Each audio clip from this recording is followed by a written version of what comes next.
Hello বন্ধুরা, গিনি sister একটি নতুন ব্লগে তোমাদের সবাইকে স্বাগত। আশা করি সবাই খুব ভালো আছো। আর জানো তো আজ কদিন ধরেই বৃষ্টি হয়েই চলেছে। দেখো বৃষ্টিতে আমার ব্যালকনিটা কেমন হয়ে যায়। অল্প কয়েকটা গাছ রয়েছে, তেমন একটা গাছ লাগানোর টাইম পাই না। তো এই বৃষ্টির মধ্যে ভাবছি একটু বাজারে যাবো, জানো তো। এখানে দেখো তুলসী গাছটা আমার খুব সুন্দর হয়েছে। একটু বৃষ্টিতে চলো তোমাদেরও নিয়ে যাব বাজারে। আমাদের এখানেই বাজার। আর এখন জানো তো যে মাছই কিনতে যাই দেখি মাছের পেটের মধ্যে অনেক ডিম থাকে, যেহেতু বর্ষাকাল। তো চলো একটু বাজারে যাই, মাছের বাজারে। কম নাকি ডিম বাড়তে দেবো, ডিম নিলে ডিম দেবো, ডিম বাড়তে দেবো। এই কত করে কিলো? 200 টাকা। কি বলো 200 টাকা? আর গোটা নেবে? গোটা নিলে 20 টাকা কম দেবো। গোটা কত হবে? দেখো আমার খুব একটা মাছের বাজারে আসতে ভালো লাগে না। দেখবে মাছের বাজারে আসলে জল কাদা, আর বর্ষাকালে তো মাছের বাজারের অবস্থা খুবই খারাপ হয়ে যায়। তো যাই হোক আমি এসছি। আর এই দেখো এই মাছটা, এটা হচ্ছে জ্যান্ত রুই মাছ, জানো তো। আর এই মাছটা প্রায় 2.5 কেজির মতো ওজন হয়েছিল। তো মাছটা গোটাই নিয়ে নিল, বললো 200 টাকা করে কিলো। আর মাছের মধ্যে অনেকটা পেটের মধ্যে ডিম ছিল, জানো তো, প্রায় 250 গ্রামের বেশি ডিম ছিল। তো এই মাছের ডিম যখন কাটলো অনেকটাই ডিম বেরোলো। আর এখানে দেখো এই যে বাজারে আমিও চলে এসেছি। আর এই যে আমি তো এসেছি, আর আমার সঙ্গে ওই যে তোমাদের দাদাভাইও চলে এসছে। ওই দেখো অনেক রকমই মাছ, যদিও আমি খুব একটা ভালো মাছ চিনি না, জানো তো, ওই 2-1টা মাছই চিনি। তো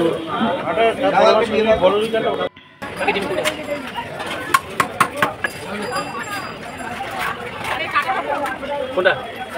ওটা 200 টাকা। কোন এটা না ওটা? এটা হয়ে যাবে? 480 টাকা। দেখো কত তাড়াতাড়ি মাছ কেটে ফেলছে, কত সুন্দর। যেহেতু মাছ বিক্রি করে, এদের তো অভ্যাস থাকবেই। এরা খুব সুন্দর মাছ কাটছে আর ঝপাঝপ কেটে দিচ্ছে। মাছটার ভিতর এতটাই ডিম হয়েছে, অবশ্যই বাড়িতে গিয়ে মাছের ডিমের তো কোনো না কোনো রেসিপি তো করবই, আর তোমাদের সঙ্গেও সেটা শেয়ার করব। দেখো মাছটা নিয়ে নিলাম, নিয়ে এবার তাড়াতাড়ি বাড়ি চলে যাব, যেহেতু বৃষ্টি পড়ছে। আর এখানে দেখো মাছে অক্সিজেন দেওয়ার জন্য মাছটা কি লাফাচ্ছে, দেখেছো? জলগুলো গায়ের মধ্যে ছিটে আসছে। এই জন্যই তো মাছের বাজারে আমার যেতে ভালো লাগে না, জানো তো। তো মাছটা বাড়ি নিয়ে চলে যাচ্ছি, চলো। ডিমের বড়া খাবে? মাছের ডিমের বড়া করবো? করো। তাহলে ডিমটা ফ্রিজ থেকে বার করে নিচ্ছি।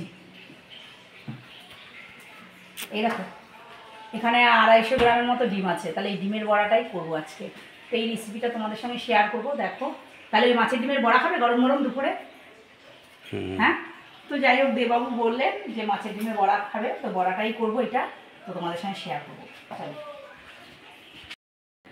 তো বর্ষাকালে প্রতিটা মাছেই ডিম হয়, তো মাছের ডিম দিয়ে আজকে বড়া রেসিপিটা তোমাদের সঙ্গে শেয়ার করবো।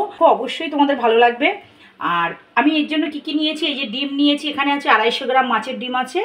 আর এখানে নিয়েছি দেখো রসুন কুচি, আর একটা তো লেবু নেব, এখানে লেবু নিয়ে নিয়েছি, পাতি লেবু। এই যে আদা কুচি আছে এখানে, আর এখানে আছে এই যে লঙ্কা কুচি, পেঁয়াজ কুচি, এখানে যে নুন নিয়ে নিয়েছি, আর এই যে গোলমরিচ গুঁড়ো, হলুদ গুঁড়ো, লঙ্কার গুঁড়ো, আর এখানে জিরার গুঁড়ো রয়েছে। তো আমি প্রথমে কি করব, লেবুর রস দিয়ে মাছের ডিমটাকে আর গোলমরিচ গুঁড়ো, তারপরে আমি কিভাবে করি তোমাদের সঙ্গে সেটাই শেয়ার করব। এই দেখো আমি ডিমের বড়াতে এই যে এখানে বেসন দিয়ে দিয়েছি, আর একে একে আমি সব দেবো। এর মধ্যে একটু লেবুর রস তো আগেই দিয়েছিলাম, আর একটু লেবুর রস দিয়ে দেবো।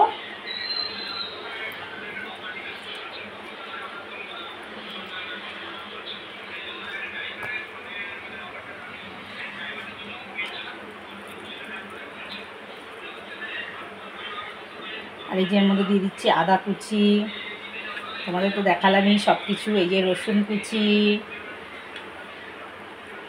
লঙ্কা কুচি, পেঁয়াজ কুচি, লবণ, হলুদ গুঁড়ো, লঙ্কার গুঁড়ো, এগুলো সব আমি এই ডিমের মধ্যে ভালো করে দিয়ে এটাকে মেখে নেব।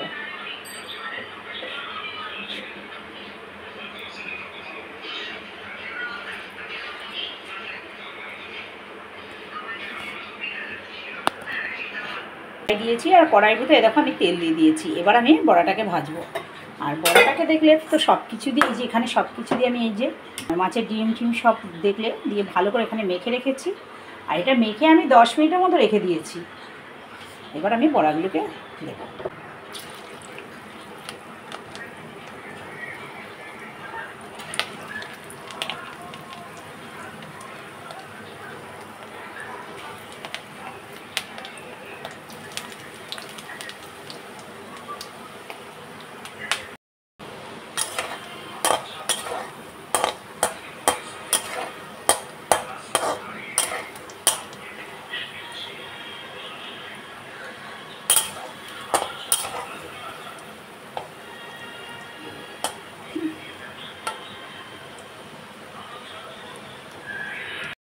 তো আমার মাছের ডিমের বড়া কমপ্লিট হয়ে গেছে। এই যে এবার সস দিয়ে খাওয়া হবে। কেমন হয়েছে দেখা যাক।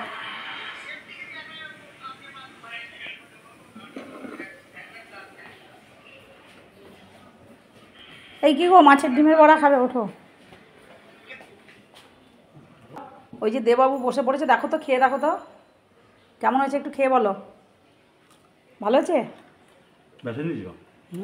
হেভি হয়েছে? ভালো হয়েছে তো? তো চলো বন্ধুরা, তোমরাও এইভাবে মাছের ডিমের বড়া করে খাবে, খেয়ে দেখবে কেমন লাগে।